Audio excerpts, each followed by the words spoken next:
What's going on, everyone? It's Jeranism back with a short video for you today. Many people think flat earthers are idiots, and so did I. Many people think 9/11 was done by Arabs with box cutters, and well, so did I. Many people thought children died at Sandy Hook, thought Columbus discovered America, and thought the Federal Reserve was a government organization, well, considering it says federal, and so did I. But then I started to research, I started to learn things on my own, started to ask questions and seek answers and not depend on others to tell me the truth. I started to think for myself. And many of us have been asking other people to do the same. As we always say, don't trust us, do your own research. Well, maybe we are actually getting through to some, because let's take a look at a letter written by a group of Ivy League professors and published last month. The main point of that letter? To think for yourself. Now sure, some of you may not like Harvard or Yale, and I can't blame you. Some of the biggest pieces of trash have come from there. But the letter, I'm not so sure you can disagree with, and it should give you hope for the future. And this was an open letter posted at Princeton's site and others. The letter begins, "Some thoughts and advice for our students and all students, August 29, 2017. We are scholars and teachers at Princeton, Harvard, and Yale, who have some thoughts to share and advice to offer students who are headed off to colleges around the country. Our advice can be distilled to 3 words. Think for yourself." Now, that might sound easy, but you will find, as you may have discovered already in high school, that thinking for yourself can be a challenge. It always demands self-discipline, and these days can require courage. In today's climate, it's all too easy to allow your views and outlook to be shaped by dominant opinion on your campus or in your broader academic culture.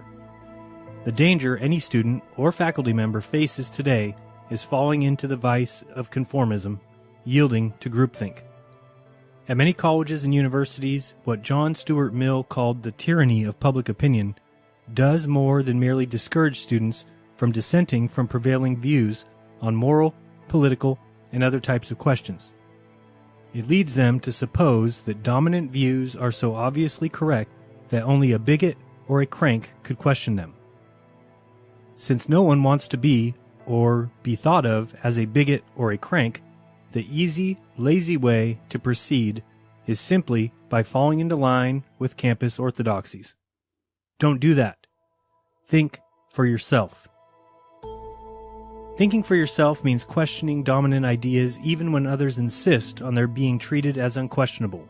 It means deciding what one believes not by conforming to fashionable opinions, but by taking the trouble to learn and honestly consider the strongest arguments to be advanced on both or all sides of questions, including arguments for positions that others revile and want to stigmatize, and against positions others seek to immunize from critical scrutiny. The love of truth and the desire to attain it should motivate you to think for yourself.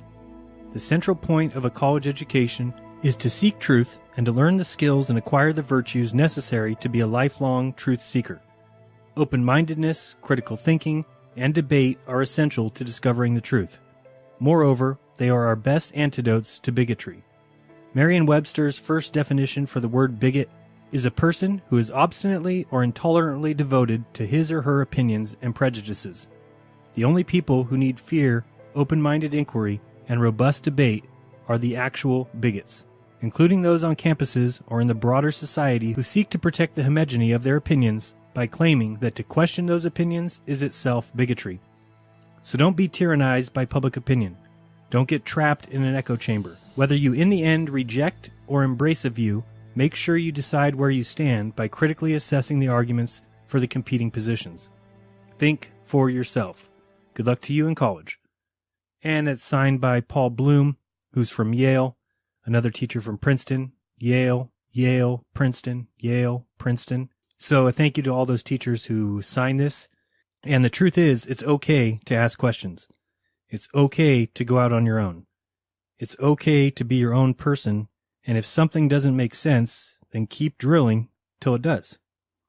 It's all we can do. Here's 2 quotes by H.L. Mencken, who had something to say about education. "The most erroneous assumption is to the effect that the aim of public education is to fill the young of the species with knowledge and awaken their intelligence. and so make them fit to discharge the duties of citizenship in an enlightened and independent manner. Nothing could be further from the truth. The aim of public education is not to spread enlightenment at all. It is simply to reduce as many individuals as possible to the same safe level, to breed and train a standardized citizenry, to put down dissent and originality. That is its aim in the United States. Pretensions of politicians, pedagogues, and other such mountebanks, and that is its aim everywhere else. H.L. Mencken. He also said, a little more directly, the plain fact is that education is itself a form of propaganda, a deliberate scheme to outfit the pupil, not with the capacity to weigh ideas, but with a simple appetite for gulping ideas ready-made. The aim is to make good citizens, which is to say, docile and uninquisitive citizens. H.L. Mencken. And for those of you who think you're so right, I wonder how many of you think for yourself.